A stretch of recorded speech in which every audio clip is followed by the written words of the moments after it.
Dear students, स्वागत है आपके अपने YouTube channel A to Z coaching centre पे। तो हम इस वीडियो में क्लास 10th का साइंस के 50 महत्वपूर्ण प्रश्नों को लेकर आए हैं जो आपके एग्जाम में पूछा गया है और पूछा जा सकता है बोर्ड में। ठीक है, तो चलिए वीडियो की शुरुआत करते हैं। तो देखिए, पहला प्रश्न आपका है, प्रकाश के अपवर्तन के कितने नियम हैं? प्रकाश के अपवर्तन के कितने नियम हैं? इसका आंसर होगा आपका ऑप्शन नंबर बी। प्रकाश के अपवर्तन के कितने नियम हैं? तो 2 नियम हैं। प्रकाश के अपवर्तन के कितने नियम हैं? तो 2 नियम हैं। ठीक है, चलते हैं दूसरे प्रश्न। देखिएगा, दूसरा प्रश्न क्या कहता है कि सरल सूक्ष्मदर्शी में किसका उपयोग होता है? सरल सूक्ष्मदर्शी में किसका उपयोग होता है? तो बता दें आपको कि सरल सूक्ष्मदर्शी में उत्तल लेंस का उपयोग होता है। किस लेंस का उपयोग होता है? उत्तल लेंस का उपयोग होता है सरल सूक्ष्मदर्शी में। चलिए चलते हैं अगले प्रश्न की ओर। तीसरा प्रश्न आपके सामने क्या कहता है? देखिएगा कि उत्तल लेंस, एक उत्तल लेंस होता है। एक उत्तल लेंस किस प्रकार का होता है? ऑप्शन आपके सामने हैं। सभी जगह समान मोटाई का, बीच की अपेक्षा किनारों पर मोटा, किनारों की अपेक्षा आपको पता है कि उत्तल लेंस ऐसा होता है। उत्तल लेंस ऐसा होता है तो बीच में देखिए मोटा है। अवतल लेंस कैसा होता है? तो अवतल लेंस इस प्रकार से होता है। तो अवतल लेंस होता है बीच में पतला और किनारे पर मोटा। अवतल लेंस बीच में पतला, किनारे पर मोटा। और उत्तल लेंस की बात करें तो बीच में मोटा होता है। तो देखिए यहाँ पे बीच में मोटा, तो आपका ऑप्शन नंबर सी हो जाएगा। उत्तल लेंस कैसा होता है? किनारों की अपेक्षा बीच में मोटा होता है। ठीक है, चलते हैं अगले प्रश्न को। देखिएगा, तो अगला प्रश्न क्या कहता है आपके सामने कि निर्गत किरण, देखिएगा निर्गत किरण, थोड़ा सा स्मॉल कर देते हैं इसको, निर्गत किरण एवं अभिलंब के बीच के कोण को क्या कहते हैं?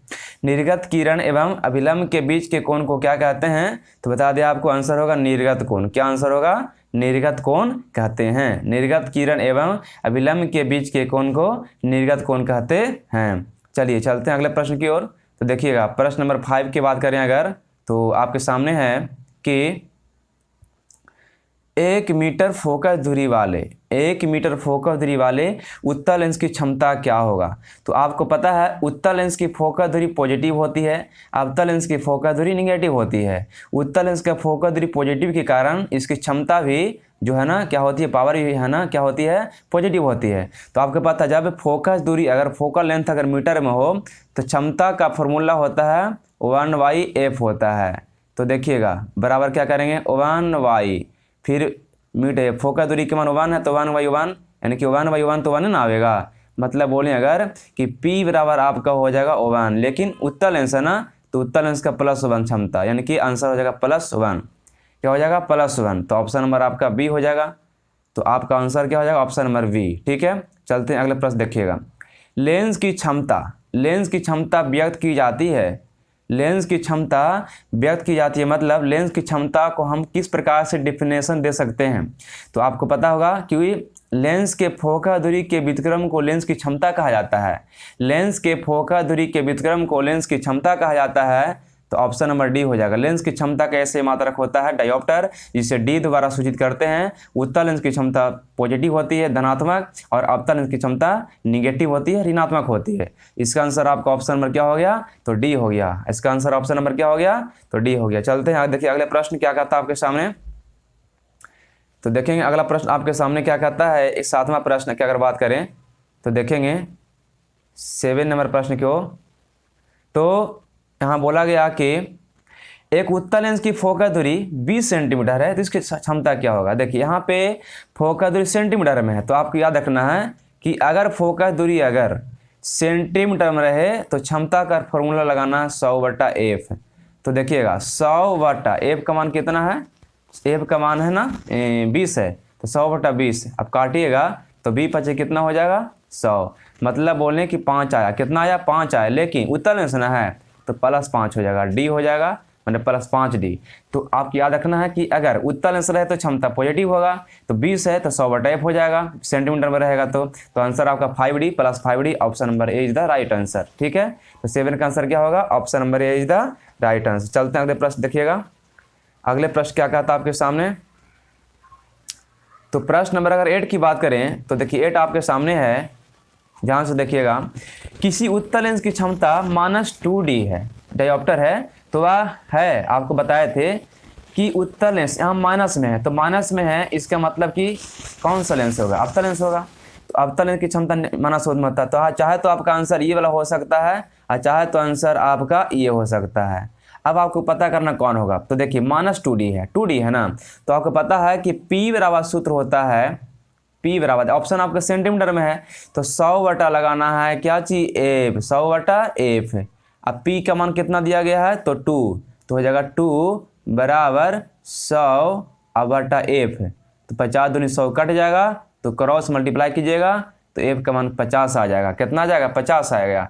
इसका मतलब आपका आंसर जो हो जाएगा यहाँ पे ऑप्शन नंबर D हो जाएगा। क्या हो जाएगा, माइनस में यहाँ पे क्षमता, इसका मतलब अवतल लेंस होगा, क्योंकि अवतल लेंस की क्षमता ऋणात्मक होती है। और यहाँ पे निकाले 2D अगर है तो 100, यहाँ पे क्या बोले आपको अभी किए कि 2 बराबर कर दिए 100 बटा F, तो काटेंगे तो F का मान कितना आ जाएगा, 50 आ जाएगा। इस प्रकार से ऑप्शन नंबर आपका D द राइट आंसर हो गया। समझ में आपके आ गया होगा। ठीक है, चलते हैं अगले प्रश्न की ओर देखिएगा। तो अगला प्रश्न देखिए क्या कहता है, अवतल लेंस में आवर्धन बराबर सूत्र क्या होता है। अवतल लेंस में आवर्धन बराबर सूत्र क्या होता है, चाहे तो अवतल लेंस हो चाहे तो उत्तल लेंस हो, दोनों में आपका आवर्धन का सूत्र होता है V/U प्लस V/U। याद रखिएगा, लेंस में M बराबर सूत्र होता है प्लस V/U। अगर मिरर में बात कीजिए, दर्पण में बात करेंगे ना, तो M बराबर -V/U होता है। तो यहाँ पे याद रखिएगा, लेंस में प्लस V/U होता है आवर्धन का फॉर्मूला, और दर्पण में -V/U होता है। ठीक है, चलते हैं देखिए, तो आपको याद रखना है यहाँ पे कि आवर्धन बराबर लेंस में उत्तल लेंस बोले अवतल लेंस बोले, दोनों में आवर्धन का सूत्र होगा प्लस V/U। यहाँ पे कोई भी लेंस रहे, लेंस में बोलेगा तो M बराबर हो जाएगा प्लस V/U। तो आंसर आपका हो गया option number D the right answer. देखते चलते हैं अगले प्रश्न को देखिएगा। 10 नंबर क्या कहता है आपके सामने, किसी माध्यम के आवर्तनांक म्यू का मान क्या होता है। आवर्तनांक म्यू का सूत्र होता है आपका sin i बटा sin r, option number A the right answer. तो आपको बता दें कि sin i बटा sin r जो है ना, ये स्नेल का नियम है। आपकी यहाँ में पूछा, ये भी पूछ सकता है उल्टा करके कि स्नेल का नियम को लिखें, तो आपको लिखना स्नेल का नियम बराबर mu equal to sin i by sin r लिखना है। तो ये जो है ना स्नेल का नियम है, mu equal to sin i। आप स्नेल का नियम क्या है, तो म्यू बराबर sin i बटा sin r। ठीक है, और आपको यहाँ पे याद रखना है वाला बात। चलते हैं अगले प्रश्न की ओर देखिएगा, थोड़ा सा इसको सॉल्व कर देते हैं, दिखेगा आपका आसानी से, देखिएगा। तो चलिए अगले प्रश्न की ओर देखेंगे। अगला प्रश्न क्या कहता है, और छोटा करना पड़ेगा। प्रश्न नंबर 11 देखिएगा। 11 क्या कहता है आपके सामने, सघन माध्यम से विरल माध्यम में गमन करने पर आपतन को जो 0 के बराबर नहीं होता है और अपवर्तन को जो R है में क्या संबंध होता है। जब प्रकाश की किरण सघन से विरल में जाएगा, तो आपको पता है कि सघन से विरल में जा रहा है, सघन से कहाँ जा रहा है, विरल में जा रहा है। तो ऊपर अगर मान लेते हैं सघन है और नीचे आपका विरल है, तो सघन से विरल में जाएगा, ये आपका अभिलंब है। तो जब सघन से विरल में जाएगा तो अभिलंब से दूर हट जाएगा। तो आपको पता है अभिलंब से दूर हटेगा तो आपतन कोण छोटा, अपवर्तन कोण बड़ा हो जाएगा। तो आपतन कोण छोटा, अपवर्तन को बड़ा, माना option number C the right answer. आज समझ में नहीं आया, जब प्रकाश की किरण सघन से विरल में जाती है तो अभिलंब से दूर हट जाती है, अब विरल से सघन में जाएगा तो अभिलंब की ओर मुड़ जाती है। तो यहाँ पे अभिलंब से दूर हटेगा तो आपतन कोण जो होगा अपवर्तन कोण से छोटा हो जाएगा। ई वाला कोण में जो है इससे छोटा हो जाएगा। ये आपतन कोण आई है, ये आर है ना। तो आपको क्या याद रखना है कि जब सघन से विरल में जाएगा तो आपतन कोण का मान अपवर्तन कोण के मान से छोटा होगा। Option number C the right answer यहाँ पे हो जाएगा। चलते हैं देखिए अगले प्रश्न की ओर। अगर इस वीडियो को अगर लास्ट से देखते हैं तो आपको बहुत सारा प्रश्न ऑब्जेक्टिव क्लियर हो जाएगा। हम बहुत सारे आपको एक्स्ट्रा पॉइंट भी बताते चल रहे हैं ताकि आपके सारी प्रश्न क्लियर हो जाए। ये 50 प्रश्न आपका केवल 50 प्रश्न नहीं है, बल्कि 50 प्रश्न के साथ साथ आपका कम से कम 70 से 80 प्रश्न क्लियर होगा ऑब्जेक्टिव का, साइंस का। अगला प्रश्न है, प्रकाश की चाल सबसे अधिक किसमें होती है। प्रकाश की चाल सबसे अधिक, तो आपको बता दें यहाँ पे ऑप्शन के अकॉर्डिंग ऑप्शन नंबर सी हो जाएगा राइट आंसर। शून्य मतलब निर्वात। और आपके बता देते हैं कि प्रकाश की चाल सबसे ज़्यादा अगर अवस्था की बात करें, पदार्थ की किस अवस्था में होती है, तो आपका हो जाएगा सबसे ज़्यादा होती है गैस में। किस में होती है, गैस में। अगर उससे ज़्यादा बोलें तो द्रव में, अगर उससे कम बोलें तो फिर ठोस में। मतलब बोलें कि प्रकाश की चाल सबसे ज़्यादा गैस में, उससे कम द्रव में, उससे कम ठोस में। सबसे कम होती है अवस्था की बात करें तो ठोस में, सबसे ज़्यादा तो गैस में। और इसको उल्टा कर दें अगर कि किसका अपवर्तनांक सबसे ज़्यादा होता है, तो ठोस का अपवर्तनांक सबसे ज़्यादा, उससे कम द्रव का और सबसे कम अपवर्तनांक गैस का। अगर अपवर्तनांक ज़्यादा बोलेगा ना तो ठोस आंसर होगा। सबसे ज़्यादा अपवर्तनांक किस पदार्थ का होता है तो ठोस का, और सबसे कम अपवर्तनांक किसका होता है तो गैस का होता है। लेकिन सबसे ज़्यादा प्रकाश का वेग अगर बोलें तो किस में होता है, गैस में होता है। ठीक है, चलते देखिए अगले प्रश्न की ओर। अगला प्रश्न क्या कहता है हमारा, देखिएगा अगला प्रश्न है कि निम्न में कौन सा पदार्थ लेंस बनाने के लिए प्रयुक्त नहीं किया जा सकता है। तो आपका आंसर होगा मिट्टी। मिट्टी से लेंस बन सकता है क्या, मिट्टी से लेंस नहीं बन सकता है। आपका ऑप्शन नंबर बी हो जाएगा, क्योंकि मिट्टी से लेंस बनेगा तो पारदर्शी कैसे बनेगा, मिट्टी तो है प्रकाश के लिए अपारदर्शी माध्यम। देखिए चलते हैं अगले प्रश्न की ओर। अगले प्रश्न आपका हम देखिए क्या है, 14 नंबर प्रश्न की बात करते हैं। निम्नांकित में कौन उपधातु है। देखिएगा निम्नांकित में कौन उपधातु है, तो बता दें ये है लोहा, ये है तांबा, ये है निकेल, ये है Sb। तो आपका आंसर क्या होगा, उपधातु बोला है ना, तो उपधातु यहाँ पे ऑप्शन में आपका हो जाएगा Sb हो जाएगा। क्या आंसर हो जाएगा Sb। ठीक है, चलते हैं अगले प्रश्न की ओर। देखिएगा और एक चीज और आपको बता दें कि पृथ्वी के भूप्रपट्टी पर सबसे ज़्यादा कौन सा उपधातु पाया जाता है, तो आपका आंसर हो जाएगा सिलिकॉन। पृथ्वी के भूप्रपट्टी पर सबसे ज़्यादा उपधातु कौन पाया जाता है, तो सिलिकॉन हो जाएगा। एक वहाँ पे आपको ट्रिक बता देते हैं, ठीक है, एक ट्रिक बताते हैं। OSI फिर है Al फिर है Fe, ठीक है, फिर हो जाएगा आगे Ca, फिर हो जाएगा Na। ये बहुत इंपॉर्टेंट चीज़ बता रहे हैं आपको। O से ऑक्सीजन हो गया, Si से सिलिकॉन हो गया, Al से एल्युमिनियम हो गया, Ab से लोहा हो गया, Ca से कैल्शियम, Na से सोडियम। अगर आपसे पूछे कि पृथ्वी के भूप्रपट्टी पर सबसे ज़्यादा कौन सा धातु पाया जाता है, तो ऑक्सीजन, या कौन सा तत्व पाया जाता है तो ऑक्सीजन होगा। और पृथ्वी के भूप्रपट्टी पर सबसे ज़्यादा कौन सा धातु, तो सिलिकॉन। और पृथ्वी के भूप्रपट्टी पर सबसे ज़्यादा कौन सा धातु, तो एल्युमिनियम, लोहा, एल्युमिनियम होगा Al। ठीक है, और दूसरा सबसे ज़्यादा पृथ्वी के भूप्रपट्टी पर कौन सा धातु, तो लोहा, याद रखिएगा। ठीक है, इंपॉर्टेंट पॉइंट है। ठीक है, चलते हैं अगले प्रश्न की ओर। अगर हम मानव की बात करें कि हमारे शरीर में, मानव का शरीर में सबसे ज़्यादा कौन सा धातु होता है, तो देखिए इसका ट्रिक है OCH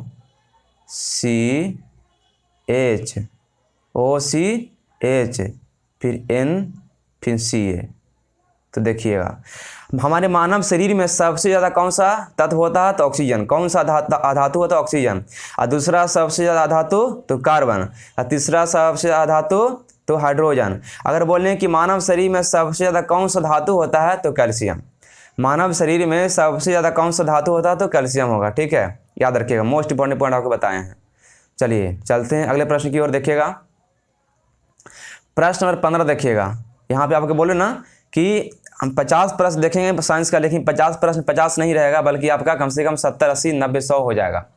सीसा और टीन की मिश्र धातु को क्या कहते हैं, सीसा और टीन की मिश्र धातु को क्या कहते हैं। सीसा और टीन को मिलाने से बनता है सोल्डर, जिसको हम लोग सोल्डिंग करते हैं ना, लोहा इसमें कुछ भी सोल्डिंग करते हैं, हाँ, जैसे मोबाइल बनता है तो वहाँ पे सोल्डिंग होता है, तो सोल्डर बनता है। याद रखिएगा, सीसा और टीन की मिश्र धातु को सोल्डर कहते हैं। ऑप्शन नंबर ए इधर राइट आंसर। ठीक है, देखिएगा अगला प्रश्न क्या कहता है। पित्तल है, पित्तल एक क्या है, पित्तल एक क्या है, तो आपको बता दें पित्तल एक मिश्र धातु है। पित्तल एक क्या है, मिश्र धातु है। यहाँ पे याद रखेंगे पित्तल एक मिश्र धातु है। और अगला प्रश्न देखिए क्या कहता है, निम्नलिखित में कौन अधातु है, निम्नलिखित में कौन अधातु है। तो यहाँ पे अधातु की बात किया गया है, तो आपका कार्बन हो जाएगा। याद रखिएगा, C हो गया, H हो गया, ये दोनों अपवाद वाला है। एक्चुअल में हाइड्रोजन को होना चाहिए धातु, लेकिन है अधातु। कार्बन को होना चाहिए उपधातु, लेकिन है अधातु। तो कार्बन हाइड्रोजन दोनों है अधातु, याद रखिएगा। ठीक है, यहाँ पे कार्बन आपका क्या है, अधातु है। और देखिए अगला प्रश्न क्या कहता है आपके सामने कि निम्नलिखित में कौन सा पदार्थ, और छोटा करना पड़ेगा हल्का हमको, आपको चाहिए से दिखना चाहिए। देखिएगा निम्नलिखित में कौन सा पदार्थ, निम्नलिखित में कौन सा पदार्थ ऑक्सीजन से संयोग नहीं करता है। तो बता दें आपको, ऑक्सीजन से संयोग नहीं करता गोल्ड मतलब सोना। सोना जो है ना ऑक्सीजन से रिएक्शन नहीं करता है। याद रखिएगा, option number B is the right answer. अब बता दें आपको, जो सोना है ना सबसे अधिक आघातवर्ध और तन धातु है। प्रकृति में स्वतंत्र अवस्था में पाया जाने वाला धातु है सोना और चांदी। और विद्युत का सबसे अच्छा चालक कौन है? तो चांदी। विद्युत का सबसे अच्छा चालक कौन है? तो चांदी है। और यहाँ पे गोल्ड सोना जो है आपका सबसे ज़्यादा आघातवर्ध धातु है और ऑक्सीजन से रिएक्शन नहीं करता है। याद रखिएगा, ऑप्शन नंबर बी। और देखिए अगला प्रश्न क्या कहता है आपके सामने, निम्नांकित में कौन आयनिक यौगिक है? कौन आयनिक यौगिक है? तो बता दे, आयनिक यौगिक की बात किया गया, option number C the right answer, calcium chloride आयनिक यौगिक। ये आयनिक यौगिक क्या होता है? आयनिक यौगिक के मतलब बोले कि एक धातु और एक अधातु के संयोग से मिल जो कंपाउंड बनता है वो होता है आयनिक यौगिक। मतलब बोले इलेक्ट्रॉनों का क्या बोल सकते हैं? तो स्थानांतरण। इलेक्ट्रॉनों का क्या बोल सकते हैं? स्थानांतरण। तो यहाँ पे option number C the right answer हो गया, आयनिक यौगिक बना है। देखिएगा अगला प्रश्न क्या कहता है आपके सामने, एल्युमिनियम वाला है। अगला प्रश्न आपका है कि एल्युमिनियम पर उसके ऑक्साइड की मोटी परत बनाने की प्रक्रिया को क्या कहते हैं? तो आंसर होगा एनोडीकरण। क्या आंसर होगा? एनोडीकरण। एल्युमिनियम पर उसके ऑक्साइड की मोटी परत बनाने की प्रक्रिया को एनोडीकरण कहा जाता है। चलते हैं अगले प्रश्न को देखिएगा, प्रश्न नंबर 21 की ओर चलते देखिएगा। इसके पहले आपका प्रश्न था कि पित्तल क्या है? तो पित्तल एक मिश्र धातु बताए थे। यहाँ पर है कि पित्तल किसका मिश्र धातु है? पित्तल किसका मिश्र धातु है? कौन कौन धातुओं को मिलाने से पित्तल बनता है? तो आपका आंसर होगा बी, कॉपर और जिंक। मैंने कॉपर मैंने तांबा और जिंक मैंने जस्ता। तो कॉपर और जिंक को मिलाकर पित्तल बनाया जाता है। Option number be the right answer. ठीक है ना। चलते हैं अगले प्रश्न को देखिएगा। प्रश्न नंबर 22 क्या कहता है कि पारा और एक अन्य धातु के मिश्र धातु को क्या कहते हैं? मतलब जब पारा और एक अन्य किस धातु को मिला दिया जाता है तो क्या बनता है? उसको कहा जाता है अमलगम कहा जाता है। Option number be the right answer. पारा और एक अन्य धातु के मिश्र धातु को अमलगम कहा जाता है। Option number B is the right answer हो जाएगा। ठीक है, चलते हैं देखिए अगले प्रश्न की ओर। शुद्ध सोना कितने कैरेट का होता है? शुद्ध सोना कितने कैरेट का होता है? तो ऑप्शन नंबर ए हो जाएगा 24 कैरेट का। शुद्ध सोना 24 कैरेट का होता है। Option number A is the right answer. ठीक है, और देखिए अगला प्रश्न की बात करते हैं। लोहा की परमाणु संख्या कितनी है? लोहा की परमाणु संख्या कितनी है? तो बता दिया आपको 26 होती है। और लोहा का इलेक्ट्रॉनिक मास क्या होगा? तो 2 होगा, 8 होगा, फिर 14 होगा, और 2 10 24 और फिर लास्ट में 2 हो जाएगा। ये होता है सेल में। आप सब सेल में तो आप निकाल ही सकते हैं, उस तरीका से अलग मेथड है। वहाँ पे आपको कभी बताएंगे स्पेशल वीडियो में। ठीक है, सब सेल कैसे निकालते हैं इलेक्ट्रॉनिक विन्यास। और यहाँ पे लोहा की अगर वैलेंसी की बात करें तो 2 या 3 होता है। लोहा की वैलेंसी कितनी होती है? तो 2 या 3 होती है। और लोहा एक धातु है, याद रखेंगे। और एक लोहा एक कैसा धातु है? तो लौह धातु है, चुंबकीय धातु है, जो चुंबकियों को उनको प्रदर्शित करता है। अच्छा देखिएगा अगला प्रश्न क्या कहता है। प्रश्न नंबर 25 की बात करते हैं, ध्यान से देखिएगा, मोस्ट अच्छा प्रश्न है आपके सामने। प्रश्न नंबर 25 की अगर बात करें तो देखिए क्या कहा गया कि ओजोन के एक अणु में ऑक्सीजन के परमाणु की संख्या कितनी होती है? तो आपको बता दें ओजोन गैस है, इसका सूत्र होता है O3। तो O3 ये मतलब ऑक्सीजन के कितने परमाणु? 3 परमाणु। तो option number C the right answer. एक बात आप बता दें, ये जो ओजोन गैस है ना, समताप मंडल में ओजोन गैस का परत पाया जाता है। और ओजोन गैस का जो परत पाया जाता है, इसका नुकसान कौन कर रहा है? तो क्लोरोफ्लोरोकार्बन, CFC जिसको शॉर्ट में बोलते हैं।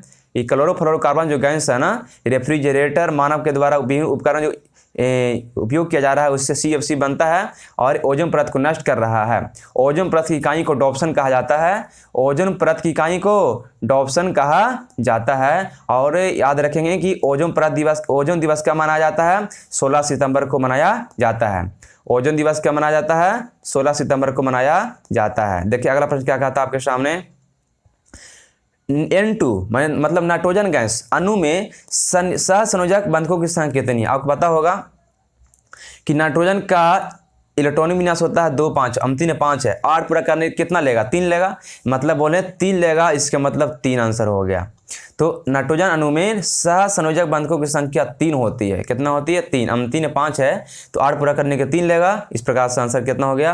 3 हो गया। ठीक है, तो चलते हैं अगले प्रश्न की ओर। देखिएगा 27वां प्रश्न की बात करते हैं। 27वां प्रश्न क्या कहता है आपके सामने? देखिएगा कि ऑक्सीजन गैस के एक अणु के 2 परमाणुओं के बीच कितने अबंध पाए जाते हैं?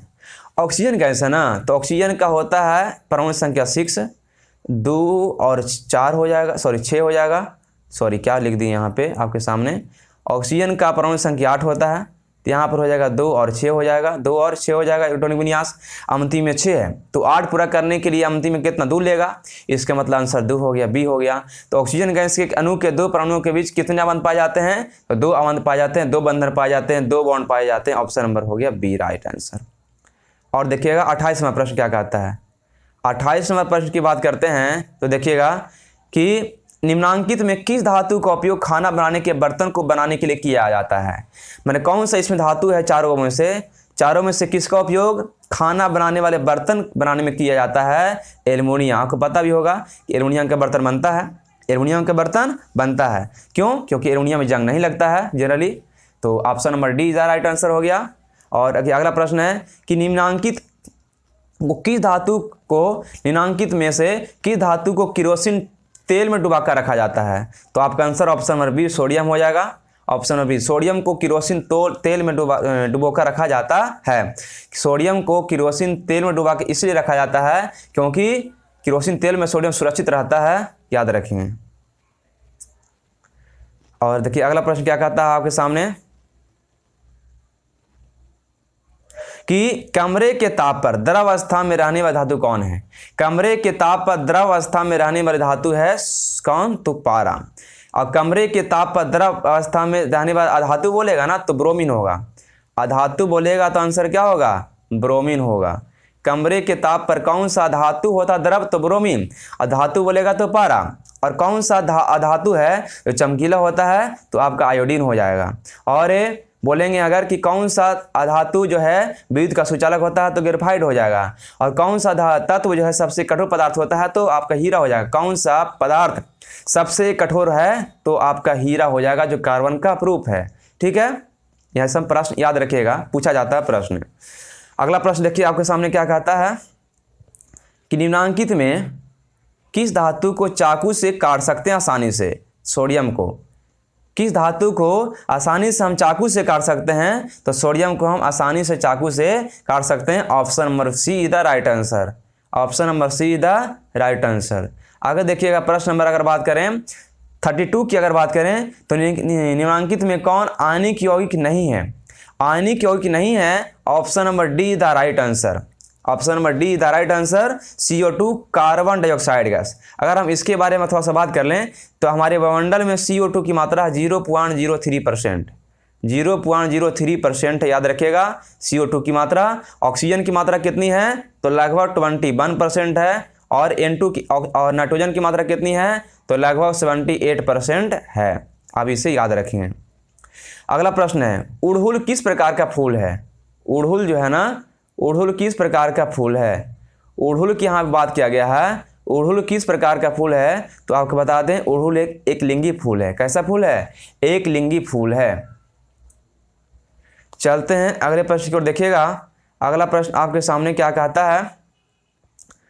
प्रश्न नंबर 34 की बात करते हैं तो देखिएगा 34 आपके सामने स्त्रियों में कौन सा लिंग गुणसूत्र होता है? स्त्रियों में कौन सा लिंग गुणसूत्र होता है? तो आपको बता दें स्त्रियों में एक सेक्स होता है। क्या होता है? एक सेक्स। अब पुरुषों में क्या होता है? तो एक वायु होता है। अगर हम बात करें कि बच्चा पुरुष होगा कि स्त्री होगा, माने बच्चा मेल होगा कि फीमेल होगा, इसकी मतलब ये किस पर निर्भर करता है? ये निर्भर करता है पुरुषों पर निर्भर करता है। क्यों? क्योंकि आपको पता है कि पुरुष का मतलब एक्स वाई, स्त्री के मतलब एक्स सेक्स। तो डिपेंड करता है कि पुरुषों पर डिपेंड करता है कि बच्चा पुरुष होगा कि स्त्री होगा, याद रखिएगा। तो यहाँ पे ऑप्शन हो गया कि स्त्रियों में कौन सा लिंग गुणसूत्र होता है? तो एक्स से। अब पुरुषों की बात करेगा तो एक्स वाई आंसर हो जाएगा। ठीक है ना। चलिए अगला प्रश्न आपका क्या बोला गया कि देखिएगा कीटों के पंख और चमगादड़ के पंख किस तरह के अंग है? कीटों के पंख और चमगादड़ के पंख किस तरह के अंग है? तो आपको बता दें समवृत्तीय अंग है। कैसा अंग है? समवृत्तीय अंग। कीटों के अंग पंख और चमगादड़ के पंख मतलब ऐसा पंख जो उसके लिए उपयोगी हो लेकिन काट देने पर कोई दिक्कत नहीं हो, उसके बोलते हैं समवृत्तीय अंग। ठीक है, तो यहाँ वैसा मतलब सजीवों का वैसा अंग जिसका उपयोग हो लेकिन काट देने पर कोई दिक्कत नहीं हो शरीर को, वह होता है समवृत्तीय अंग। तो यहाँ पे कीटों का पंख चमगादड़ का पंख जो है ना एक समवृत्तीय अंग का उदाहरण है। Option number C is the right answer. आगे है प्राकृतिक चयन का सिद्धांत किसने दिया? प्राकृतिक चयन का सिद्धांत किसने दिया? Option number C the right answer, Darwin ने। प्राकृतिक चयन का सिद्धांत डार्विन ने दिया। और अगला प्रश्न आपके सामने क्या कहा था देखिएगा कि the origin of species, the origin of species नामक पुस्तक का रचना किसने किया? तो आंसर होगा आपका Darwin. Option number A is the right answer. The origin of species नामक पुस्तक की रचना किसने किया? तो ऑप्शन नंबर ए हो जाए डार्विन हो जाएगा। और अगला प्रश्न देखिए क्या कहता है। अगला प्रश्न आपके सामने कहता है समजात अंगों के उदाहरण है। समजात अंगों की उदाहरण है। समजात अंग का उदाहरण पूछ रहा है। हमारे हाथ तथा कुत्ते के अग्रपाद, हमारे दांत तथा हाथी के दांत, आलू एवं घास के ऊपरी भुस्तारी, इनमें से सभी। तो आपको बता दें समजात अंगों के उदाहरण की अगर बात करें अगर तो 38 का आंसर क्या होगा? सोचिए, अब बताइए हमें क्या आंसर होगा। ठीक है, तो 38 का आंसर क्या होगा? आप हमें बताइए कि 38 का आंसर क्या होगा। बता दिया आपको 38 का आंसर होगा ऑप्शन नंबर ए, हमारे हाथ तथा कुत्ते के अग्रपाद, ये समजात अंग का उदाहरण है। Option number A is the right answer. चलते हैं 39वें प्रश्न की ओर। देखिएगा क्या कहता है आपके सामने। मानव शरीर के किसी सामान्य कोशिका में गुणसूत्रों के कितने युग्म होते हैं? युग्म बोला, जोड़ा बोला है ना, तो 23 होगा, 23 होगा। अगर बोलता कि मानव शरीर में कुल कितने गुणसूत्र होते हैं तब होता 46 होता है, लेकिन जोड़ा बोलेगा तो इसका आधा कर देना है, मतलब 23 हो जाएगा। 23 जोड़ा होता है और टोटल 46 होता है। ठीक है, अगला प्रश्न देखिएगा। 40वां प्रश्न की बात करते हैं। तो देखिए 40वां प्रश्न आपके सामने क्या कहता है कि किसी जीव की जीनी संरचना कहलाती है। किसी जीव की जीनी संरचना क्या कहलाती है? तो जीन स्वरूप या जीनोटाइप कहलाता है। जीनोटाइप कहलाता है। क्या कहलाता है? Genotype. Option number be the right answer. आगे देखिएगा मेंडल ने, अगला प्रश्न क्या कहता है आपके सामने कि मेंडल ने अपना प्रयोग के लिए बगीचे में उगाए जाने वाले किस पौधों का चयन किया? मेंडल ने अपना प्रयोग किस पौधा पर किया था? तो साधारण मटर के पौधा पर किया था। मटर के पौधे पर मेंडल ने अपना प्रयोग किया था। आप इसे याद रखिएगा, बहुत बार आपके एग्जाम में पूछा जा चुका है। अब देखिएगा अगला प्रश्न क्या कहता है आपके सामने कि जीव विज्ञान की वैसी शाखा जिसके अंतर्गत विभिन्नता तथा आनुवंशिकता का अध्ययन किया जाता है क्या कहलाता है? आनुवंशिकी कहलाता है, जीनेटिक्स कहलाता है। क्या कहलाता है? आनुवंशिकी कहलाता है, जीनेटिक्स कहलाता है। जीनेटिक्स के अंतर्गत आनुवंशिकता का अध्ययन करते हैं। तो याद रखिएगा option number D right answer हो जाएगा। और अगला प्रश्न आपके सामने क्या कहता है देखिएगा कि अफ्रीकी मानव का सबसे निकट संबंध क्या है? तो आपका आंसर हो जाएगा ऑप्शन नंबर ए, चिंपैंजी। अफ्रीकी मानव का निकट संबंध है चिंपैंजी से। किसका है? चिंपैंजी से है। और लग रहा है अगला प्रश्न देखिएगा कि फ्लेनेरिया की आंखें कैसी होती है? तो बहुत साधारण होती है। क्या होती है? बहुत साधारण होती है। Option number A is the right answer. अगला गुणसूत्र किसका बना होता है? अगला प्रश्न आपके सामने है गुणसूत्र किसके बने होते हैं? तो आपको बता दें कि गुणसूत्र जो है DNA, deoxy nucleic acid, DNA का पूरा नाम क्या है? Deoxy nucleic acid. तो डीएनए और प्रोटीन का बना होता है। डीएनए तथा प्रोटीन का बना होता है गुणसूत्र। Option number C the right answer. Option number C the right answer हो जाएगा। ऑप्शन नंबर सी। जीन शब्द का प्रयोग किसने किया था? जीन शब्द का प्रयोग किसने किया था? तो ऑप्शन इसका आगे है आपका। जीन शब्द का प्रयोग की अगर बात करें तो जीन शब्द का प्रयोग किया था किसने? जॉनसन ने। जीन शब्द का प्रयोग किसने किया था? तो जॉनसन ने। यहाँ पे आंसर आपका हो जाएगा सी, है ना। जीन शब्द का प्रयोग किसने किया? जॉनसन ने। Option number C the right answer. और देखिएगा अगला प्रश्न है, गुणसूत्र कहाँ पाए जाते हैं? अगला प्रश्न है, गुणसूत्र कहाँ पाए जाते हैं? आपको बता दें कि गुणसूत्र कहाँ पाए जाते हैं, तो option number C the right answer. केंद्रक में, न्यूक्लियस में गुणसूत्र पाया जाता है। मोस्ट इंपॉर्टेंट प्रश्न है आपके एग्जाम के लिए। गुणसूत्र कहाँ पाया जाता है? तो केंद्रक में, इंग्लिश में बोलते हैं न्यूक्लियस में पाया जाता है, ठीक है। और मनुष्य में टोटल 46 गुणसूत्र होता है, 23 जोड़ा गुणसूत्र होता है। और देखिएगा अगला प्रश्न क्या कहता है कि मेंडल ने मेंडल के पौधों में, और छोटा करना पड़ेगा हमको तब देखिएगा आपको, देखिएगा मेंडल ने मेटर के पौधों में किन विभिन्न विकल्पों की विकल्पी लक्षणों को चयनित किया था? तो आपका आंसर होगा गोल। कैसा लिया था? गोल लिया था, गोल लक्षणों को चयनित किया था। Option number be the right answer हो जाएगा। और अगला प्रश्न देखिए क्या कहता है कि पुरुष में कौन सा लिंग गुणसूत्र होता है, जो हम आपको ऑलरेडी पहले बता चुके हैं। पुरुषों में कौन सा लिंग गुणसूत्र होता है? तो XY होता है। अब महिला में कौन होता है? तो महिला में XX होता है। और बच्चा जन्म जब लेगा तो पुरुष होगा, माने लड़का होगा कि लड़की होगा, ये किस पर डिपेंड करता है? पुरुषों पर डिपेंड करता है। किस पर डिपेंड करता है? पुरुषों पर, क्योंकि महिला में तो XX होवे करता है और पुरुषों में XY होता है। तो ई जो टूटेगा तो XX टूटेगा, लेकिन ई जब टूटेगा तो XY वाला टूटेगा। और जब एक से टूटेगा तो लड़की होगा, अब XY मिलेगा तो लड़का होगा। तो डिपेंड करता, लड़का होगा कि लड़की होगा, ये डिपेंड करता है पुरुषों पर, लेकिन अक्सर दोष दिया जाता है महिलाओं को। देखिएगा तो अगला प्रश्न यहाँ पे आंसर क्या हो गया? यहाँ पे आपका आंसर हो गया ऑप्शन नंबर ए हो गया, पुरुषों में XY। अब महिला बोलेगा तो, स्त्री बोलेगा तो XX आंसर हो जाएगा। चलिए अगला प्रश्न है, इस वीडियो का हमारा लास्ट प्रश्न है। इस वीडियो का हमारा लास्ट प्रश्न है कि देखिएगा कि वंशागत नियमों का प्रतिपादन किसने किया? वंशागत नियमों का प्रतिपादन किसने किया? तो आपका आंसर हो जाएगा, इसका बता दें, वंशागत नियमों का प्रतिपादन ग्रेगर जॉन मेंडल। किसने किया? ग्रेगर जॉन मेंडल ने किया। आंसर नंबर, ऑप्शन नंबर हो गया डी द राइट आंसर, ठीक है। तो 50 का आंसर क्या हो गया? Option number D the right answer. वंशागत नियमों का प्रतिपादन किसने किया? वंशागत नियमों का प्रतिपादन किसने किया?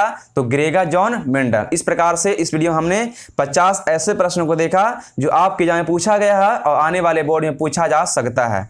और इस वीडियो में हमने केवल 50 प्रश्नों को नहीं देखा है, बल्कि कम से कम, अगर आप टोटल हमको जो आपको कंसेप्ट बताए हैं, कम से कम 70 से 80 प्रश्न आपके इस वीडियो में क्लियर साइंस का हो गया होगा। आशा करता हूँ आपकी वीडियो पसंद आया होगा। जाते जाते एक प्रश्न आपसे हम करना चाहेंगे, आप हमें कमेंट सेक्शन में आंसर दीजिएगा। मोटर गाड़ियों के साइड मिरर के रूप में किस दर्पण का उपयोग होता है? इसका जवाब हमें कमेंट सेक्शन में बता सकते हैं, अगर आपको मालूम है तो। इसी तरह का वीडियो आपको हम अगले वीडियो में लेकर आएंगे, ताकि आपके एग्जाम्स में कुछ हेल्प मिल सके, ठीक है। तो वीडियो कैसा लगा कमेंट सेक्शन में जरूर बताएंगे और अपना विचार हमें कमेंट सेक्शन में दीजिएगा। अगर आप चैनल पर नए हैं तो चैनल को सब्सक्राइब करना बिल्कुल ना भूलिएगा, और वीडियो को लाइक अगर आपको अच्छा लगा तो कीजिएगा, नहीं तो कोई बात नहीं है। मिलते हैं नेक्स्ट वीडियो में। Thanks for watching. जय हिंद, जय Bharat, bye bye, best of luck for your board examination. Thank you so much for watching my videos.